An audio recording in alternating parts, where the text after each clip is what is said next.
Warahmatullahi wabarakatuh. Siang, Pak. Kita mulai ya.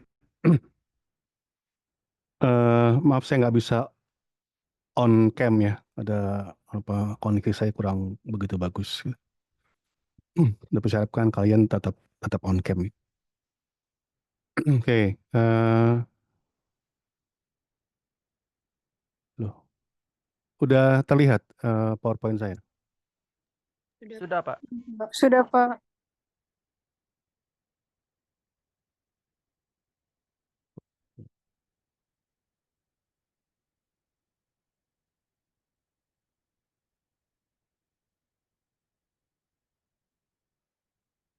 Oke ya. Eh, kita teruskan. Kalau pertemuan sebelumnya kita sudah membahas tentang gambaran umum ya dan cakupan dari mata kuliah internasional. Sekarang di bab 2 ini kita masuk ke pertanyaan yang paling mendasar. Kenapa kita harus berdagang dengan negara lain? Kenapa harus ada perdagangan internasional? Kenapa nggak perdagangan itu dilakukan saja di dalam negeri? Ya.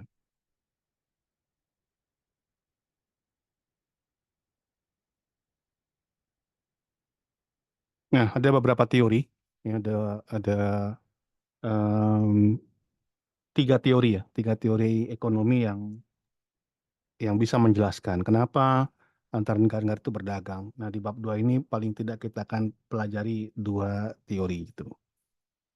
Nanti bab tiganya teori yang ketiga. Ini yang kita mau bahas, teori yang saya maksud adalah teori keunggulan absolut dan teori keunggulan komparatif. Dua teori itu. Dan sebelum itu kita akan bahas tentang ini perbedaan antara perdagangan internasional dan perdagangan interregional atau antar wilayah. Antar wilayah itu misalnya kalau orang di Jakarta berdagang dengan orang di Medan itu kan regionnya berbeda, tapi masih dalam satu wilayah negara. Ya, apa bedanya? Dua teori. Kemudian yang keempat ini tentang opportunity cost, yaitu apa? Perdagangan yang berbasiskan opportunity cost. Jadi kalau dulu di pengantar ekonomi, bagian awal kan tentu kalian pelajari opportunity cost. Nah, mungkin pertanyaan yang sangat mungkin muncul waktu kita belajar opportunity cost itu. Manfaatnya apa sih opportunity cost? Apakah dalam dalam praktek sehari-hari opportunity cost itu ada manfaatnya apa enggak? Jangan-jangan hanya di tataran teori saja gitu ya. Oke, ntar kita akan lihat.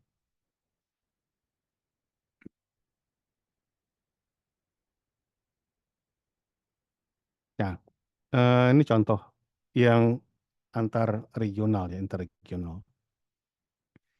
Di Amerika itu negaranya kan dibagi atas negara-negara bagian ya atau state gitu. Nah, di sini contoh di sini si state Florida, dia adalah daerah atau negara bagian yang sangat cocok untuk memproduksi jeruk ya. Sehingga harga jeruk di situ murah. Dengan demikian si Florida mampu untuk menjual jeruk ini ke state lain, ke negara bagian lain. Jadi alasan simpelnya adalah karena Florida itu produktif dalam produksi orange, kemudian harganya murah, dan itu menjadi keunggulan bagi si Florida untuk bisa menjual ke state yang lain. Nah, demikian juga dengan barang-barang yang lain ya. Barang-barang yang tentu kita akan membeli satu barang dari produsen yang harga atau bukan harga, ongkos produksinya murah. Ya, ongkos produksi murah sehingga harga jualnya pun juga murah. Itu apa? Alasan sederhana kenapa orang itu berdagang. Kenapa satu daerah berdagang dengan daerah lain. Ya, kalau setiap daerah melakukan hal yang sama, ya. Maka yang terjadi adalah masing-masing daerah akan melakukan spesialisasi produksi ya, di barang yang mereka bisa produksi dengan teknologi produksi terbaiknya. Kemudian mulai bertukar atau berdagang dengan daerah lain. Nih, seperti itu. Baik. Nah, kan kita masuk ke bedanya. Ya. Satu dulu tentang resources, tentang sumber daya. Sumber daya seperti labor, capital, sama land. Ini yang membedakan ya antara perdagangan internasional dengan interregional. Kalau di internasional, barang tentu saja bisa berpindah ya, berpindah melewati batas-batas negara. Bisa dong kita impor, kita ekspor, itu sangat bisa ya. Sementara resources tidak bisa ya. Untuk paling tidak sampai dengan di bab 2 ini kita masih mengasumsikan bahwa resources itu, sumber daya itu tidak bisa bergerak antar negara atau immobile. Itu eh, nanti di bab-bab selanjutnya kita sudah mulai me, apa, asumsi ini akan kita relaxing ya. Nggak bisa paling tidak sampai bab 2 ini kita masih mengasumsikan demikian. Nah, sementara interregional keduanya ya, barang maupun sumber daya itu bisa berpindah melewati batas. Batas di sini maksudnya batas wilayah. Antar provinsi itu kan ada bordernya, tapi itu bisa ditembus ya. Bisa ditembus antar antar wilayah kalau perdagangannya interregional. Seperti itu. Orang Jakarta bisa, ini kan ada labor ya, ini saya contohkan saja yang labor ya. Orang Jakarta bisa kerja di Bandung ya. Orang Jakarta yang punya modal bisa menanamkan modalnya ke Medan melewati border yang interregional itu bisa. Tapi yang internasional tidak bisa ya, immobile. Oke, sekarang kita akan masuk ke teori yang pertama. Sebentar ya, hubungan absolut. Bentar, bentar, bentar.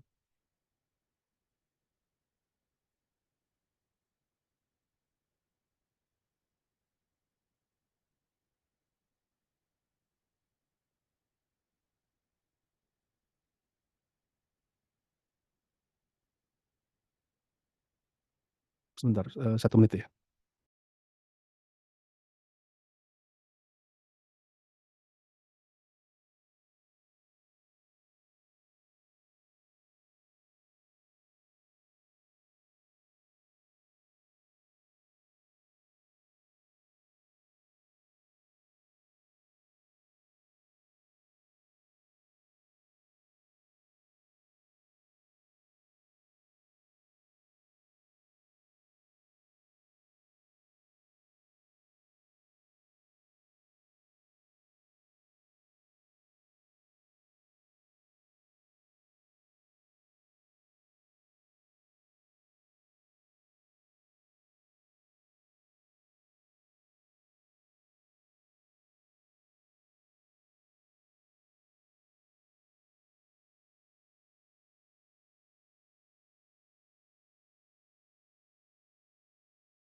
Oke, kita lanjutkan.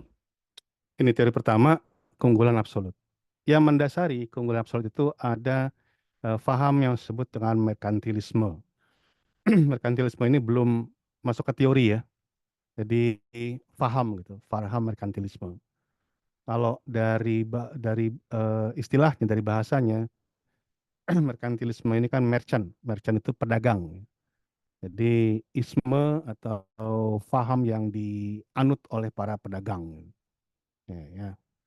Ini walaupun sempat di teori di sini, tapi sebenarnya masih belum masuk dalam kategori teori ya. Nah, merkantilisme bilang suatu negara harus discourage ya. Discourage itu lawannya dari encourage. Me- apa? Tidak mendorong lah ya. Tidak mendorong impor merkantilisme. Kalau bisa jangan impor, jangan beli barang dari luar negeri dan mendorong ekspor. Jadi jualan oke, ya, jual barang ke luar negeri oke, tapi beli tidak, discourage. Tujuannya apa? Untuk meningkatkan kekayaan. Ya, kalau apa? Idenya kan sangat sederhana ya. Kalau kita jual barang dapat uang, lebih kaya. Kalau kita beli barang, uang kita tergerus, ya, seperti itu.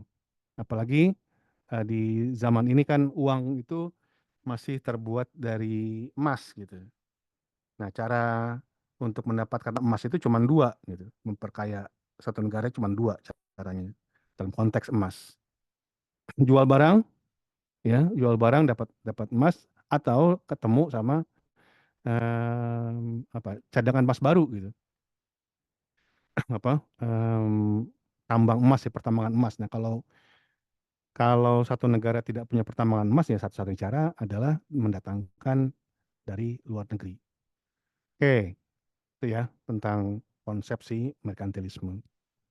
Nah, caranya, cara supaya paham ini berjalan.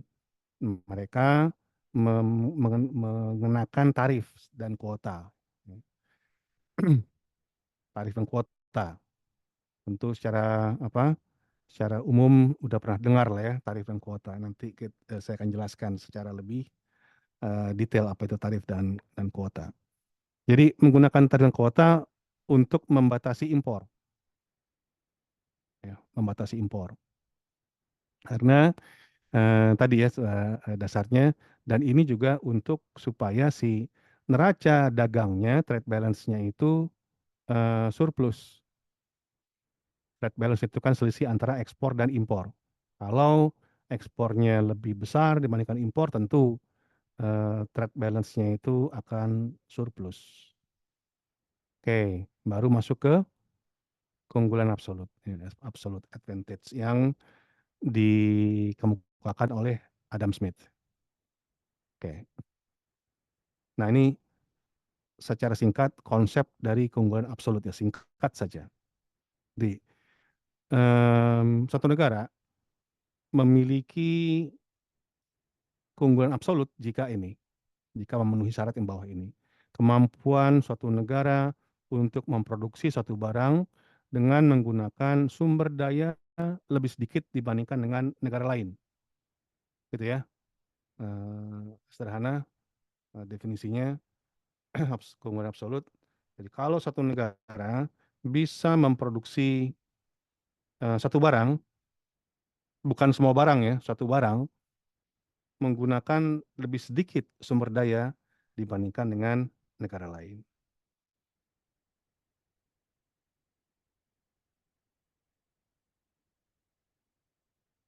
Oke, itu keunggulan absolut konsepnya.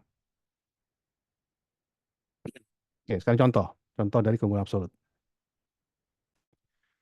Misalnya pekerja di US lebih produktif dalam memproduksi mesin dan negara kedua India, ya, pekerja di India lebih produktif dalam memproduksi pakaian sehingga yang terjadi US itu memiliki keunggulan absolut dalam produksi mesin dan India punya keunggulan absolut dalam produksi pakaian.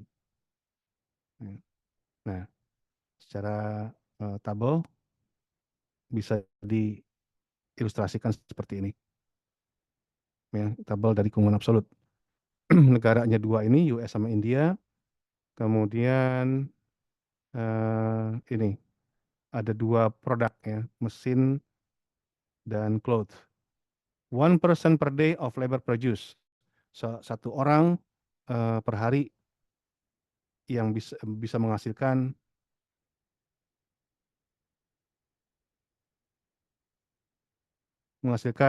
barang ya.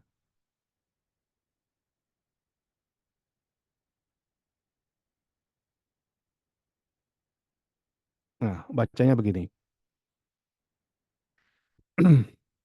Di US, kalau satu orang per hari, dia bisa menghasilkan 5 mesin. Sementara kalau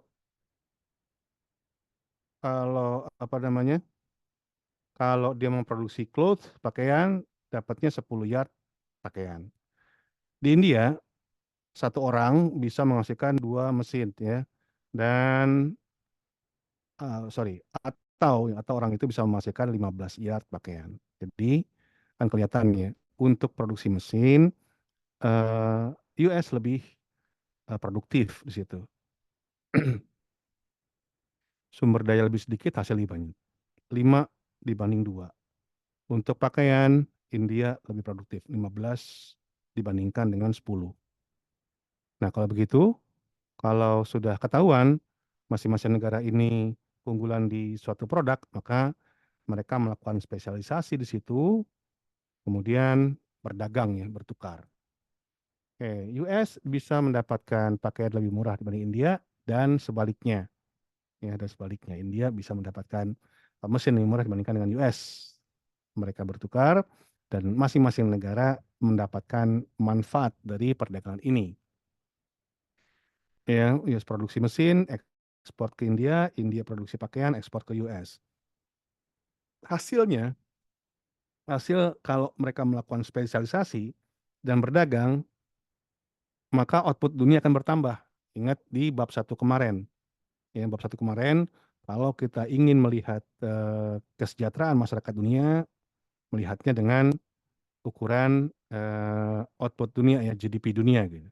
Output dunia akan naik sebesar 3 mesin dan 5 yard pakaian. Artinya perdagangan ini mendatangkan manfaat ya, bagi kedua belah pihak.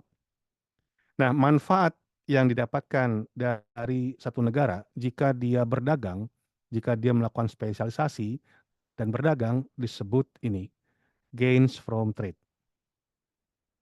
Ya. Jadi apa gains from trade itu adalah manfaat atau peningkatan output dunia, output baik itu produksi maupun konsumsi yang dihasilkan dari spesialisasi dan perdagangan. Ya, dengan demikian, kalau dunia ini punya resources, maka alokasinya akan lebih efisien jika mereka berdagang. Cara ngitung eh, peningkatan atau perubahan dari output dunia seperti ini. Jadi em, tadi kan si US itu menghasilkan 5 mesin. India, oh dia untuk mesin tidak produktif, maka anggaplah ada apa peralihan ya, peralihan satu tenaga kerja yang tadinya si labor ini produksi mesin, dia sekarang produksi pakaian. Jadi ada pengurangan 2 mesin, hasilnya 3. Pakaian begitu juga, ya ceritanya hampir sama, tapi dibalik saja. US ada pengurangan 10 yard pakaian dan di India ada penambahan 5 yard pakaian. Total 3 mesin, 5 clothes. Sampai di sini mungkin ada yang mau ditanyakan tentang keunggulan absolut?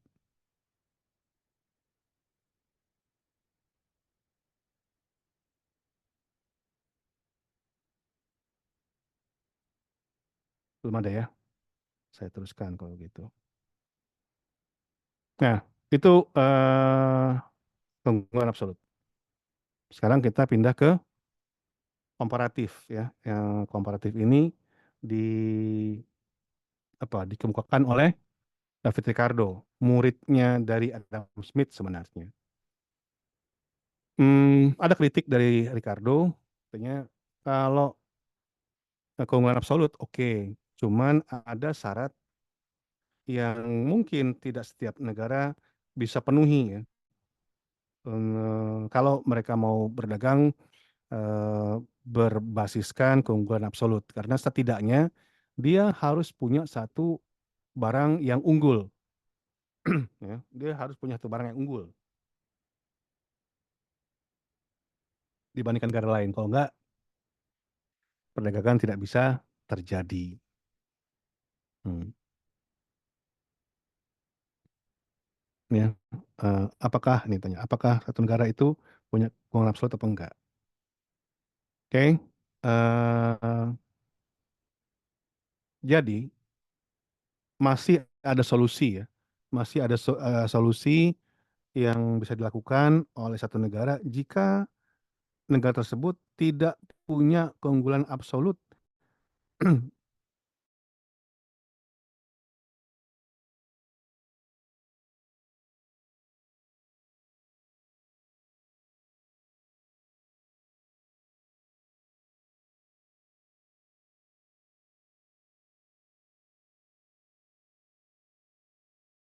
sumber daya lebih sedikit dibandingkan negara lain atau tidak.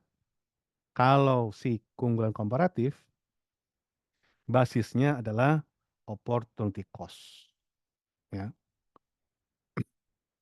Nah, nih ini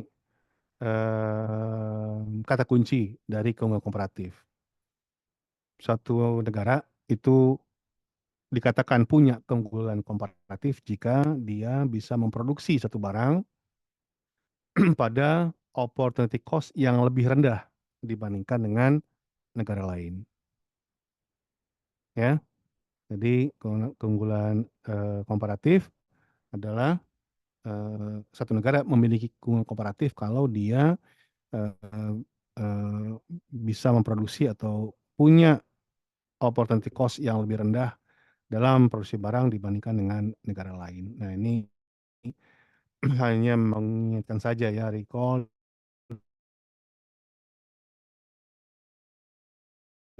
dari apa itu opportunity cost.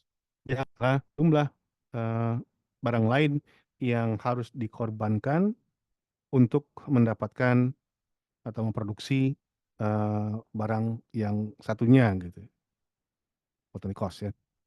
Nah, ini contoh. Kalau kita lihat di tabel ini, US itu unggul ya secara absolut di dua barang dibandingkan dengan India. 51, 15-5. Kalau begini kan tidak bisa ya.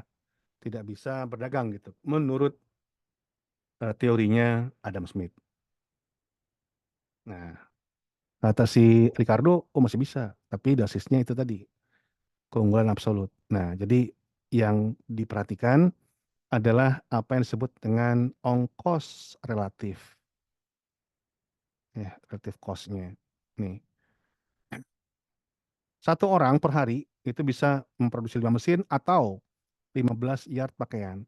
Jadi eh, ongkos relatifnya itu 1 banding 3. Satu mesin sama dengan 3 pakaian. India 1,5. Satu mesin sama dengan 5 pakaian.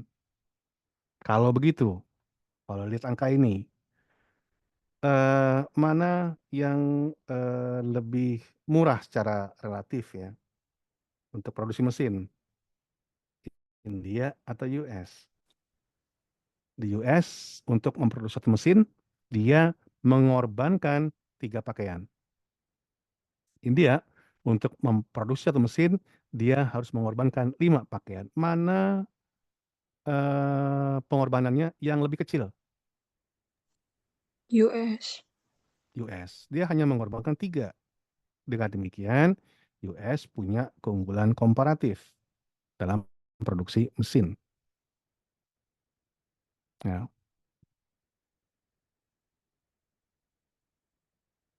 Ini contoh ya. Apakah dengan apa contoh seperti ini, dengan skema seperti ini, masing-masing negara diuntungkan? Apakah hanya satu negara saja yang diuntungkan atau kedua-duanya? Kita lihat. Tadi udah kita bahas ya. Satu mesin, 3 pakaian untuk di US. Atau kalau kita balik untuk opportunity cost dari 1 yard pakaian adalah sepertiga mesin. India 1 yard mesin mengorbankan 1/5 mesin, ya, sepertiga dibanding 1/5. Yang lebih kecil mana? Ini ya, 1/5 ya lebih kecil. Jadi untuk produksi pakaian lebih murah di India. Karena yang dikorbankan hanya 1/5. Oke. Okay, machine have lower opportunity cost in US relative to India. Clothes has lower opportunity cost in India relative to the US. If the US specialize in machine and India in clothes, India.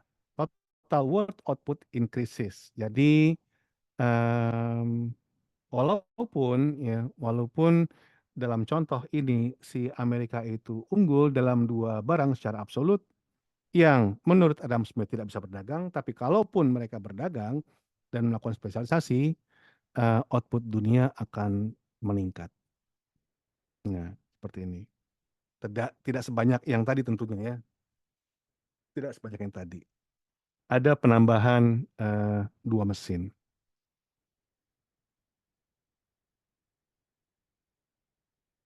Nah, ini bisa di highlight ya. Walaupun US itu memiliki keunggulan absolut di dua barang, India memiliki keunggulan komparatif di clothes production. Manfaat masih bisa didapatkan. Ya. Begitu. Nah, kan logika tadi kalau pakai skema yang terakhir, loh si Amerika ini unggul kok di dua barang. Kenapa dia harus beli gitu ya? Dia unggul dalam dua barang. Apa? Untuk pakaian ya, dalam kasus pakaian dia lebih unggul dibandingkan India.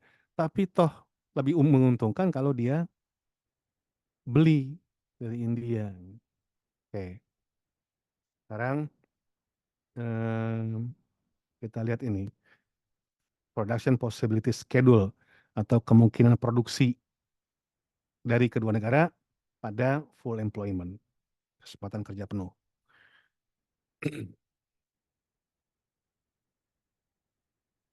Production at full employment. Jadi kalau seluruh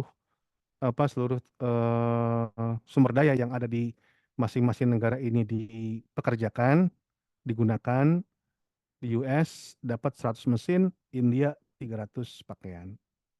Ingatnya spesialisasi 00. Skip dulu yang baris kedua, ke sini dulu, ke yang ketiga ya. Domestic production and consumption without trade. Jadi kalau mereka tidak berdagang, atau disebut juga dengan autarki ya, ini istilah untuk jika satu negara itu tidak berdagang dengan negara lain disebut dengan autarki. Kalau autarki berarti harus memproduksi dua barang ini, ya. Dua-duanya harus mereka produksi sendiri. Nah, dapat berapa? 50 mesin, 150 yard clothes. India 40 mesin, 100 yard clothes. Baru keserang ke sini ya. Kalau kalau mereka berdagang gitu. Consumption with trade.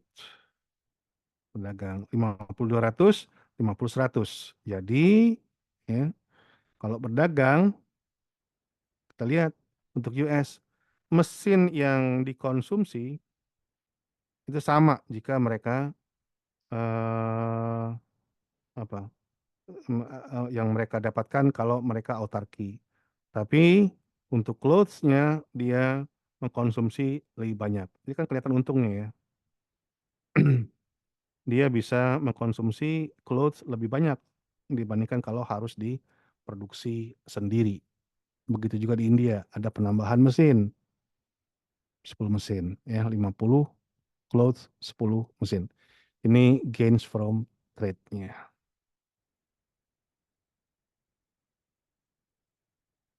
Oke, sekarang masuk ke PPF, Production Possibilities Frontier, atau kurva kemungkinan produksi. Definisinya adalah satu kurva yang menunjukkan berbagai kombinasi dari dua barang yang suatu negara dapat produksi ketika seluruh sumber daya yang ada di negara tersebut digunakan secara penuh dan digunakan seefisien mungkin.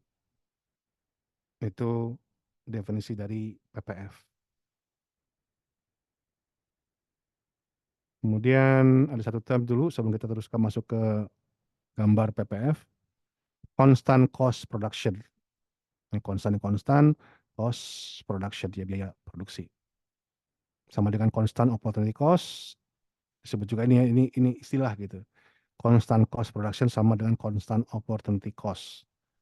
Adalah jumlah konstan, satu jumlah konstan yang satu barang harus relakan, ya, harus lepaskan, harus korbankan untuk memproduksi setiap tambahan satu unit output barang lain yang diproduksi.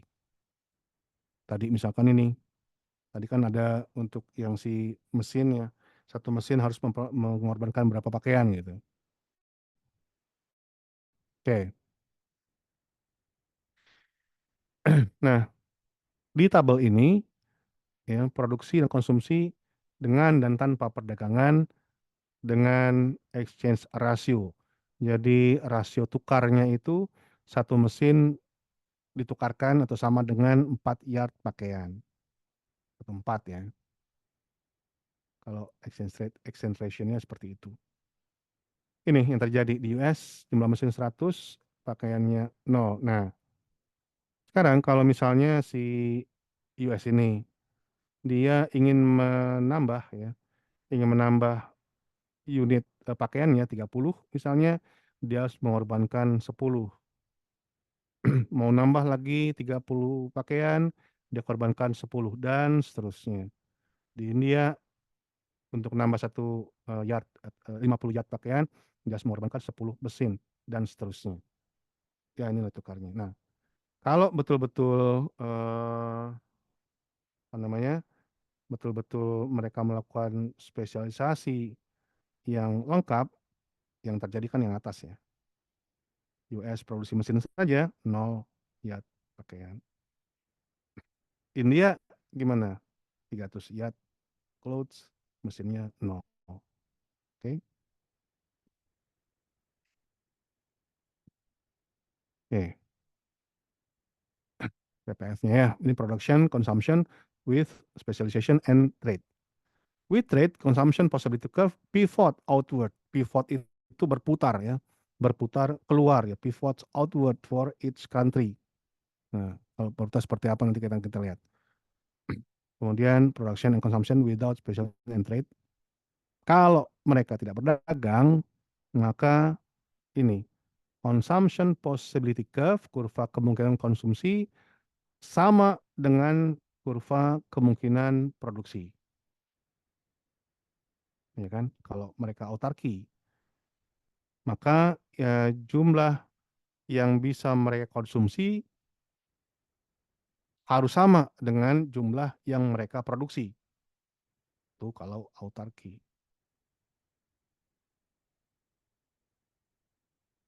Lihat gambarnya. Ini PPF ya. Di pengantar saya kira sudah dapat itu PPF. Dua barang ya, clothes mesin dua negara. Nah, di US kita lihat US. Jadi kalau seluruh sumber daya digunakan untuk memproduksi pakaian dapat 300, atau kalau seluruhnya digunakan untuk mesin dia dapat 100 mesin atau kombinasinya ya. Di sepanjang kurva ini kombinasi produksi dua barang yang bisa dipilih. Ini dia juga ceritanya sama. Oke, misalnya dipilihlah yang ini kombinasinya. 150 clothes dan 50 mesin di titik A. Oke, di India 100 dan 40 mesin. Oke. MRT apa? Marginal rate of technical substitution. Tingkat substitusi teknik marginal. Nah, di apa? India marginal rate of technical substitution-nya -5. Ini PPF kalau dia autarki. Ya, kalau dia autarki. Nah, sekarang berdagang nih ya. Nah, kalau berdagang tadi bilang pivot outward. Jadi dia berputar keluar. Yang warna biru adalah PPF-nya, kurva kemungkinan produksi, Sedangkan yang putus-putus warna merah adalah kurva kemungkinan produksi, ya. Jadi kurva kemungkinan konsumsinya lebih apa? Lebih tinggi dibandingkan dengan kurva kemungkinan produksinya, gitu, pivot. Sama dengan yang terjadi di India. Oke, sekarang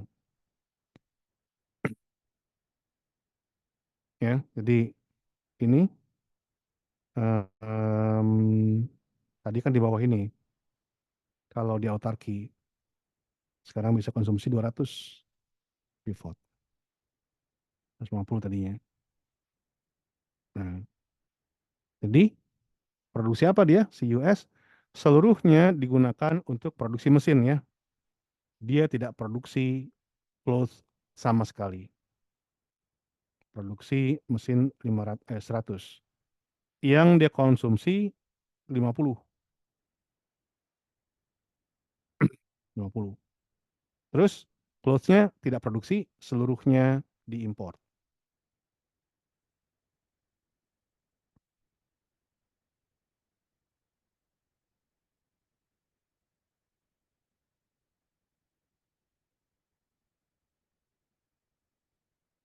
Kenapa hilang?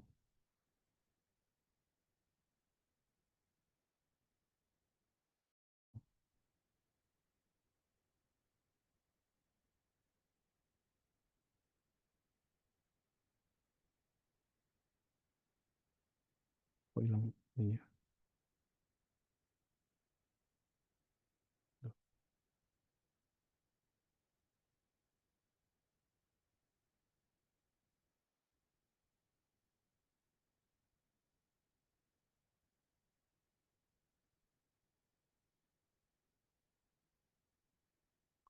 Kenapa hilang ini deh?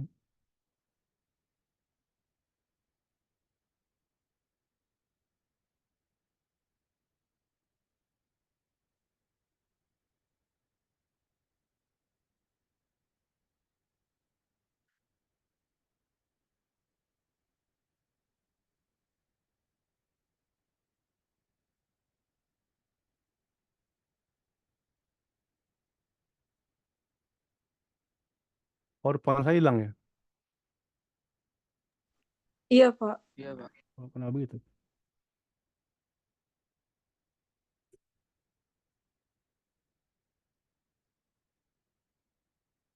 Eh,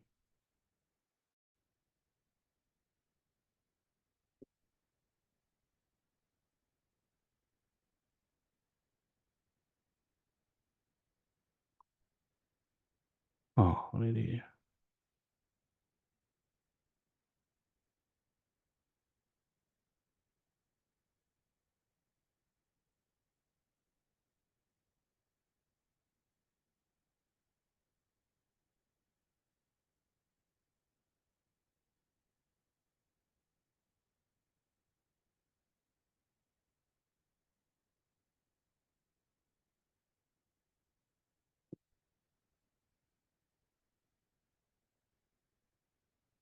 Oke, jadi gitu ya, seluruh apa clothes-nya diimpor, begitu juga di India. Dia memproduksi seluruh apa seluruh sumber daya digunakan untuk produksi mesin clothes 300, kemudian dia hanya mengkonsumsi sebanyak 100, sisanya 200 dia ekspor. Dia tukarkan dengan mesin sebanyak 50 gitu. Ya, mesin dia sekarang bisa konsumsi sebanyak 50 yang tadinya hanya 40. Kalau konstan cost. Tadi konstan cost apa sih? Konstan cost tadi apa? Untuk nambah 30 harus keluarin 10. Nambah 30 kedua 10 lagi dikorbankan dan seterusnya. Jadi berapa banyak yang harus dikorbankan, berapa banyak unit yang harus dikorbankan untuk menambah satu unit gitu, jumlahnya akan tetap sama, itu constant cost. Oke, sekarang ada istilah lagi term of trade namanya. Ya, term of trade ini adalah harga relatif barang ekspor yang diekspresikan dalam unit barang yang diimpor. Jadi di sini kita tidak melihat harga ya, harga secara apa namanya, rupiah, dolar kah gitu, nggak secara mata uang, nggak melihat itu. Tapi eh, murah atau mahalnya satu barang yang diimpor itu tergantung dari term of trade. Harga relatif barang yang diekspor yang diekspresikan atau yang diukur ditunjukkan oleh unit barang yang diimpor. Ya, satu mesin ditukar berapa pakaian gitu. Itu term of trade.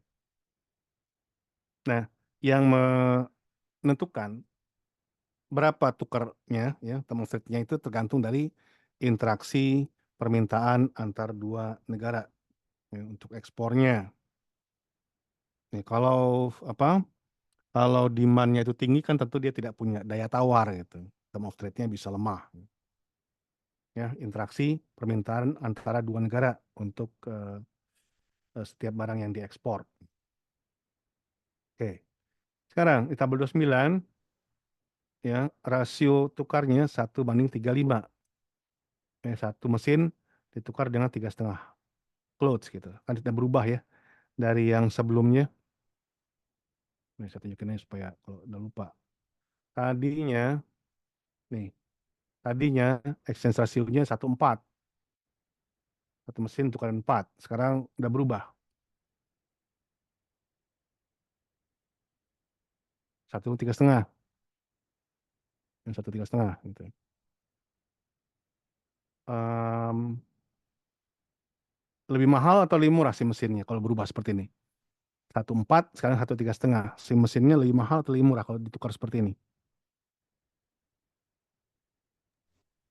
Lebih murah. Lebih murah. Ya, lebih murah. Tadinya tuh mesin ditukarkan dengan 4, sekarang hanya 3,5 untuk mesin lebih murah. Siapa yang diuntungkan kalau ada perubahan seperti ini? India atau si US?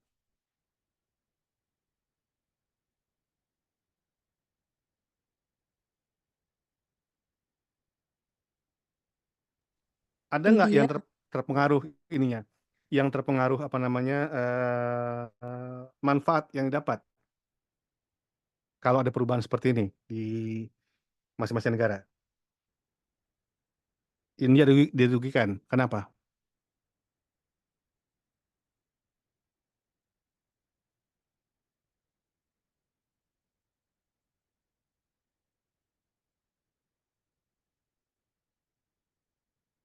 Siapa yang melakukan spesialisasi di mesin?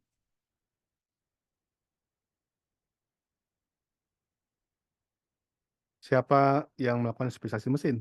Tadi kan udah dari cerita US. yang panjang tadi, ya US ya. Si US produksi mesin, dijual ke India, ditukar sama apa? 4 tadinya, sekarang ditukar sama 3,5. Yang diuntungkan siapa dari perubahan ini?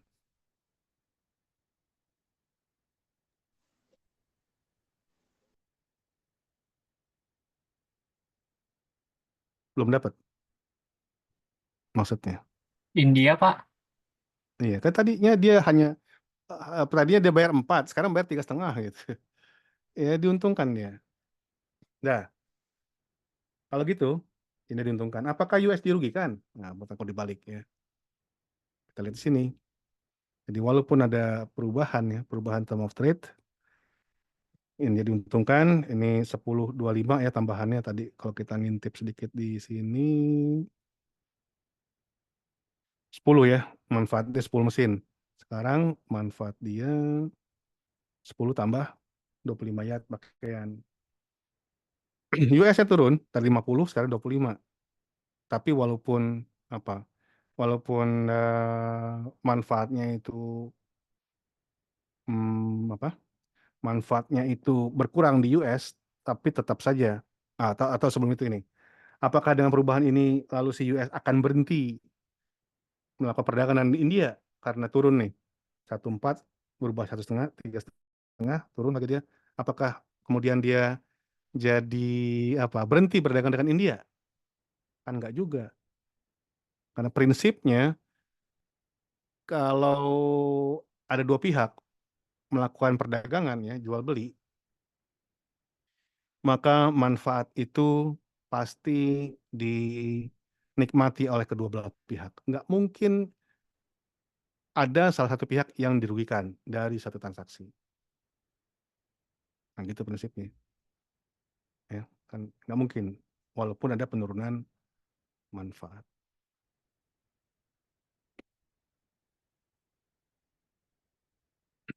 Oke, nih dampaknya dari perubahan term of trade tadi.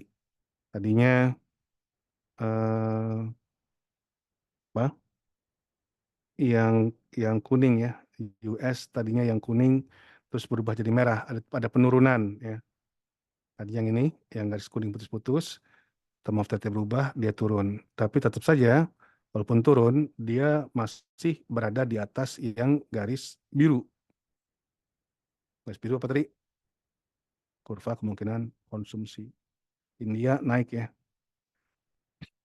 dari yang merah jadi kuning, naik ya kesejahteraannya. Oke,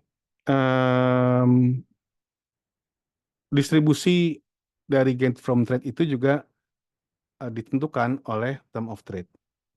Gitu ya, tadi kan kita udah bisa melihat perubahan term of trade itu akan mempengaruhi manfaat yang didapatkan masing-masing negara. Distribusinya gimana gitu? Siapa yang dapat lebih banyak manfaatnya? Nih, ya. Selisih antara opportunity cost memproduksi barang secara domestik versus biaya membeli barang dari negara lain. Itu menentukan gains from trade yang diterima oleh suatu negara. Ya, selisih antara opportunity cost dari memproduksi barang itu sendiri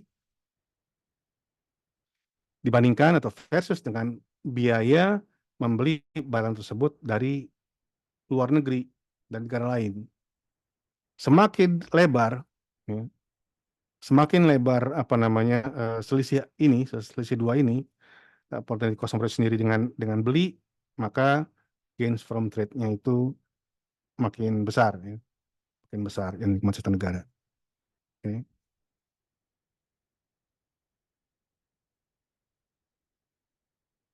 Kalau ilustrasi yang lebih gampang lagi begini, bikin barang, kalau kita bikin apa? Kita bikin kursi sendiri di rumah. Berapa ongkosnya bikin sendiri? 100. Kalau kita beli berapa? 120 gitu ya. Atau kalau kita beli 150, itu kan selisih yang pertama 20, yang kedua 50. Makin lebar itu maka gains yang kita dapatkan ya makin makin tinggi. Gains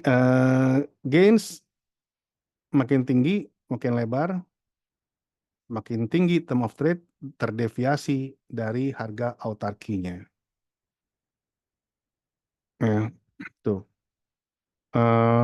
Kemudian sekarang kita akan berpindah, kalau tadinya konstan cost, kita akan pindah ke kalau bagaimana kalau ongkos produksinya itu tidak konstan.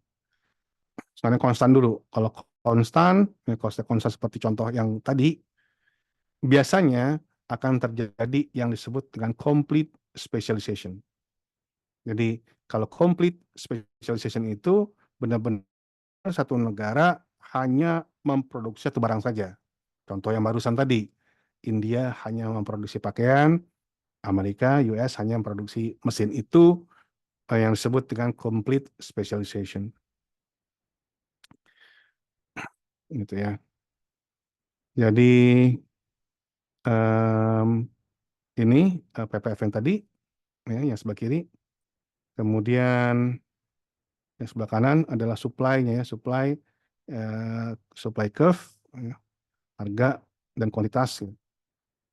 Jadi konstan dia, apa supply-nya itu konstan, supply-nya konstan. Nah, gimana kalau sekarang kalau cost-nya tidak konstan lagi tapi increasing, meningkat. Ya.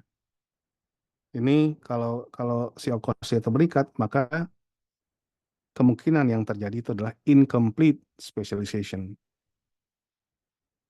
Jadi tidak betul-betul lagi satu negara memproduksi satu barang lagi, ya tetap memproduksi barang yang lain karena terjadi increasing cost. Ini increasing cost.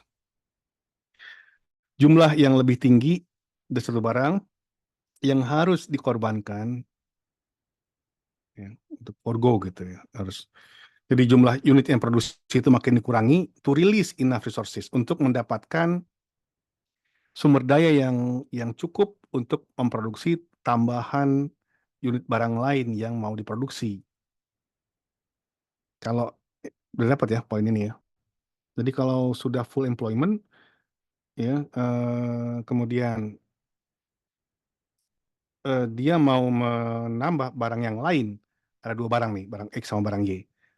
Seluruhnya digunakan untuk produksi barang X. Maka jika dia ingin memproduksi satu unit barang Y, maka dia kan mesti kurangin produksi barang X-nya. Untuk apa? Supaya bisa mendapatkan sumber daya yang cukup untuk memproduksi barang Y. Itu si opportunity cost-nya. Dan dia increasing ya. Makin lama makin tinggi gitu. Jadi untuk apa namanya, opportunity cost barang kedua itu lebih mahal dibandingkan dengan barang yang pertama. Barang ketiga lebih mahal lagi dibandingkan barang kedua dan seterusnya. Nah, kenapa terjadi increasing opportunity cost? Ada beberapa alasan. Yang pertama, tidak semua pekerja, baik itu yang high skill ataupun yang low skill. Jadi pekerjaan kita kita klasifikasikan ke yang ada yang high skill, ada yang low skill ya. Apa buruh bangunan gitu mungkin low skill. Kemudian ada yang lain-lain tuh high skill. Jadi tidak peduli apakah dia yang highly skill ataupun low skill memiliki productivity yang sama. Nggak sama gitu. Jadi sama-sama tukang batu nih, sama-sama tukang batu. Tukang batu yang pertama itu beda skillnya dengan tukang batu yang kedua, gitu ya. Jadi skill yang dimiliki oleh masing-masing orang, walaupun jenis pekerjaan yang sama, skillnya tidak sama. Nah ini ya. Generally, less productive labor will be released to the other sector initially. Kalau ada perpindahan, yang ada perpindahan tenaga kerja, misalkan dua barang nih, X sama Y tadi contoh barusan. Jadi kalau misalnya diputuskan, oh kita mau menambah ingin produksi barang Y, padahal seluruh pekerja digunakan untuk memproduksi barang X, maka siapa yang apa namanya, yang biasanya kita lepaskan dari pekerja yang memproduksi barang X itu yang kita lepaskan pertama, itu biasanya pekerja yang produktivitasnya paling rendah ya, paling jelek kerjanya gitu gampangnya. Bukan yang jago di situ, gitu ya. Eh, nah, orang ini kan murah. Kenapa? Skillnya nggak bagus gitu. Ya, kerjanya nggak bagus, tidak produktif. Karena tidak produktif, maka upahnya rendah. Kalau mau nambah lagi orang kedua, nah mulai nih. Orang keduanya harusnya lebih pinter daripada orang pertama. Lebih produktif si orang kedua ini. Maka dia ongkosnya lebih mahal daripada orang pertama dan seterusnya. Ya, itu eh, penjelasan yang pertama kenapa terjadi increasing cost. Yang kedua, produksi dari barang yang berbeda menggunakan sumber daya dengan proporsi relatif yang berbeda. Proporsi ya, bukan jumlah, proporsi. Misalnya ini, mesin di industri mesin mungkin memiliki proporsi modal yang lebih tinggi ya. Proporsi modal terhadap apa tenaga kerja lebih tinggi dibandingkan dengan industri pakaian. Padat modal dan padat karya gitu lah kira-kira ya. Atau capital intensif dan labor intensif. Untuk produksi mesin membutuhkan modal lebih banyak, tapi tetap saja menggunakan labor gitu. Proporsinya saja yang lebih tinggi di capital. Yang lain, produksi yang lain si pakaian ini dia kan labor intensif ya. Proporsi apa namanya proporsi tenaga kerjanya lebih besar dibandingkan dengan modal. Nah, jadi semakin langka ya semakin langka satu sumber daya tentu harganya semakin lama semakin mahal gitu. Oke, sekarang kurva penawaran dari barang dengan menggunakan PPF yang sudah increasing cost ya. Bentuknya kalau tadi linear ya, sekarang melengkung seperti ini, cembung ya. Bentuknya cembung, tidak lagi linear seperti ini. Tapi prinsipnya sih sama saja. Ya, ingatnya kalau di increasing cost, kurva PPF-nya sudah cembung. Kalau constant cost, dia bentuknya linear. Nah, supply-nya gitu juga ya. Supply-nya gimana? Sekarang supply-nya itu berlereng positif. Kalau tadi gimana? Kalau constant cost, horizontal ya. Supply-nya horizontal kalau yang tadi. Sekarang dia berlereng positif. Jadi makin banyak yang produksi, harganya semakin mahal.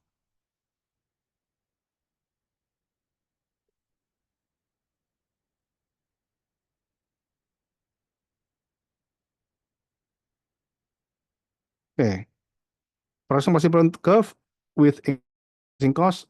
Note that the price of machine rise as more machinery is produced. Semakin banyak produksi mesinnya, harganya semakin mahal. Karena si slope-nya tadi, ya slope-nya, kemiringannya berlereng positif, tidak lagi horizontal.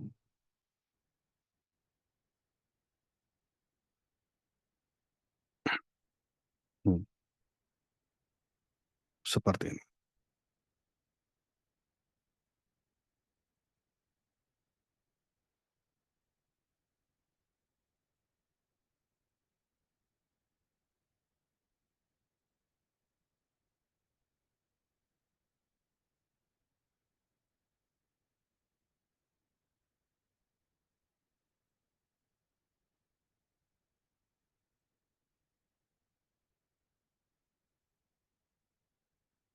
Oke, produksi konsumsi dengan spesialisasi ya.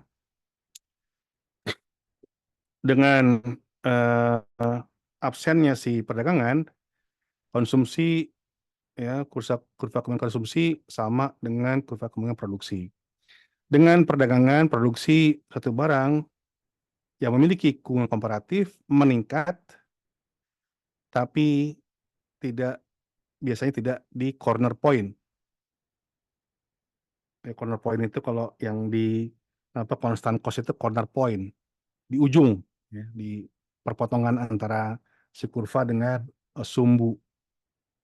Kalau di apa kasus increasing cost dia tidak corner point.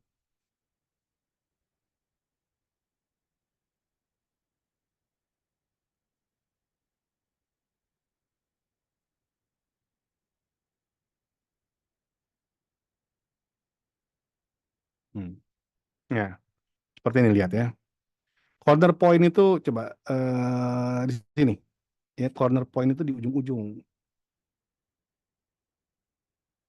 Tadi kan si India produksi semuanya di pakaian di sini ya. India.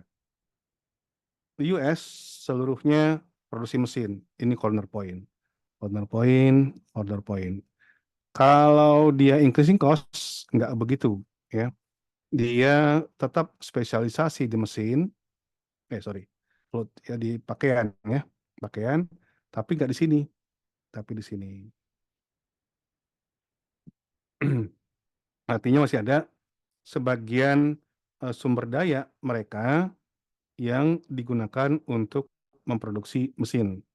Dia masih produksi mesin. Ya, produksi pakaian di sini di apa?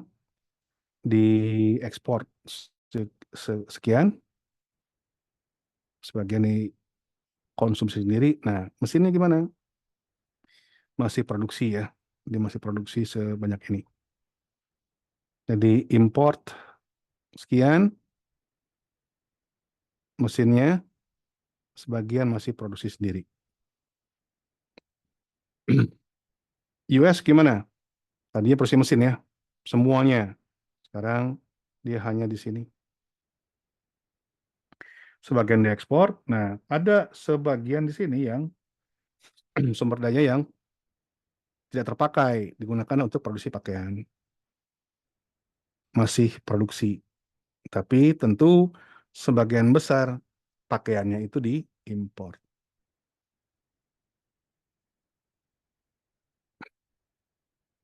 Bisa dipahami gambar ini?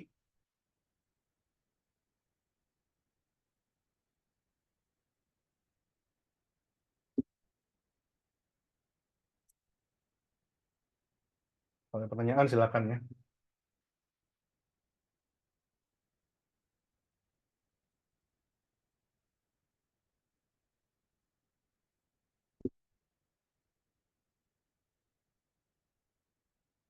Oke.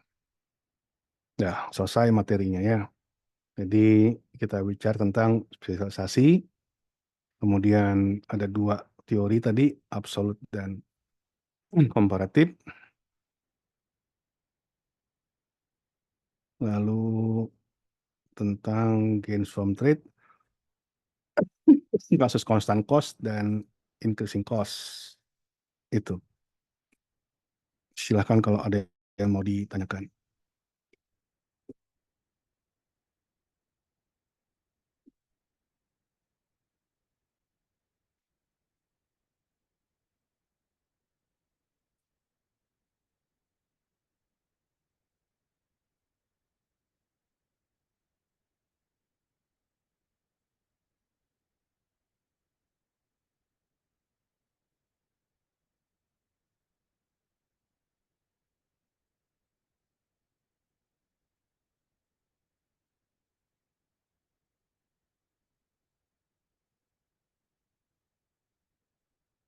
Permisi Pak, Hmm. saya Reza Kurdiaman. Ya, Bentar. Reza.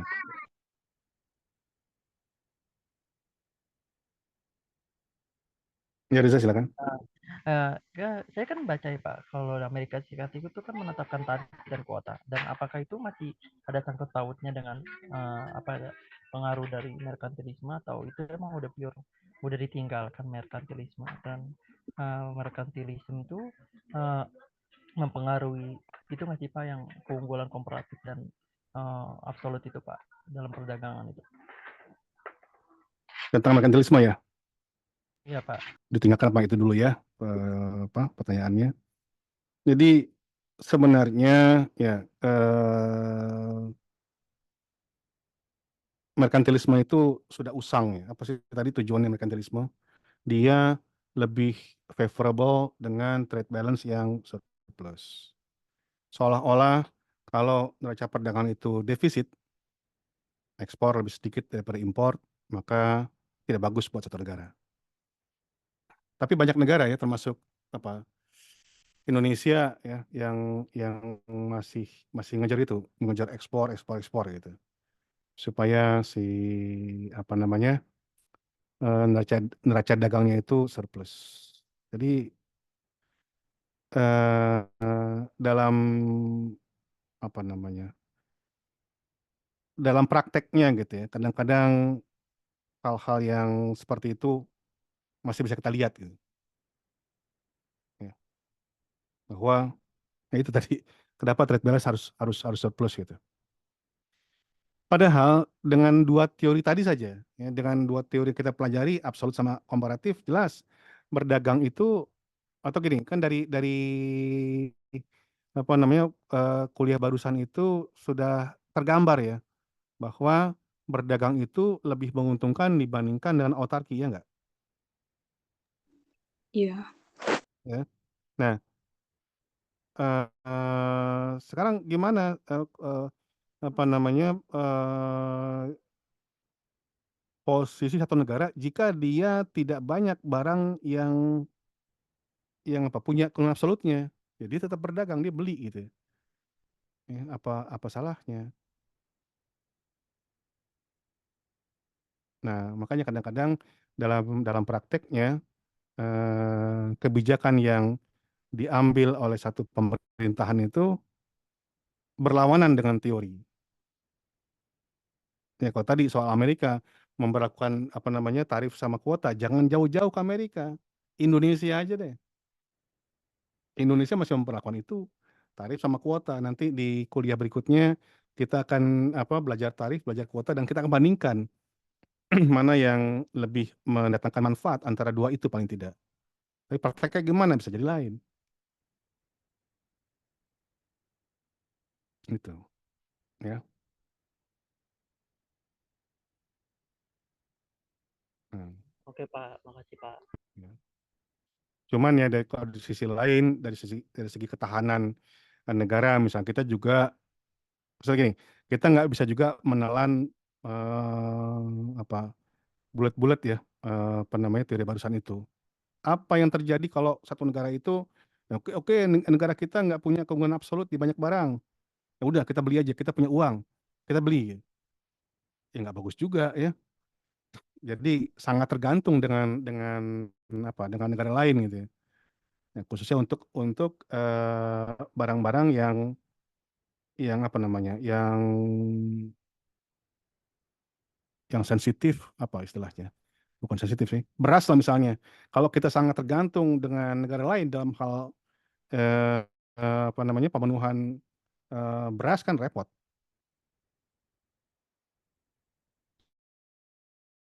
Kalau kita tergantung sama Thailand untuk pemenuhan kebutuhan beras kita, kalau kita kemudian satu hari perang sama Thailand, kan repot kita. Hmm? Bisa-bisa banyak yang kelaparan gitu. Ya, ada yang lain. Tapi apa konsep tadi udah dipahami ya? Tadi ada beberapa konsep kita pelajari, Sudah Pak, dan alhamdulillah.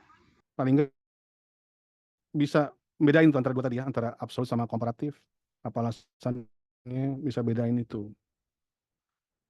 Ya, kita boleh saja kritik ya, dan memang itu tugasnya orang apa namanya akademisi begitu, mengkritik. Oh ini salah nih, tapi kalau kita mau bilang suatu teori itu salah, harus tahu dulu teorinya. Jadi yang kita salahkan itu, yang kita kritik itu kita pahami dulu gitu, jangan apa namanya baru tahu kulitnya tiba-tiba mengkritik gitu ya. Ya nggak benar, jadi lucu gitu.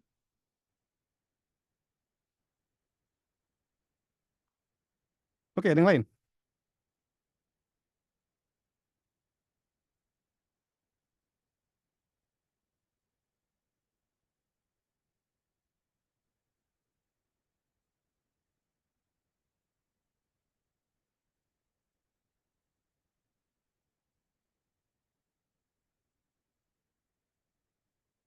Ya, paling nggak sudah bisa apa namanya, bisa paham sedikit-sedikit. Misalnya untuk barang-barang yang sederhana ya, pulpen lah. Kenapa kita harus import pulpen dari Cina yang harganya cuma berapa lah, 5.000, 7.000 gitu ya? Apa sih susahnya buat pulpen? Kenapa sih kita nggak buat sendiri? Itu barang sederhana.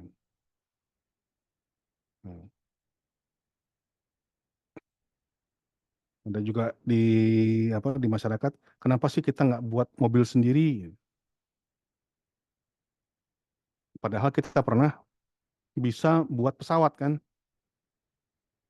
Dulu pernah di IPTN itu kan bikin pesawat gitu. Bikin pesawat sama bikin mobil, pasti bikin pesawat lebih sulit.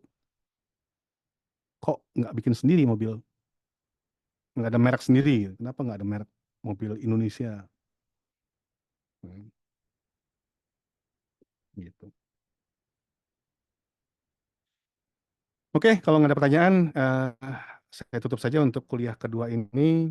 Ya, tolong dipelajari lagi konsep-konsep yang tadi sudah kita pelajari.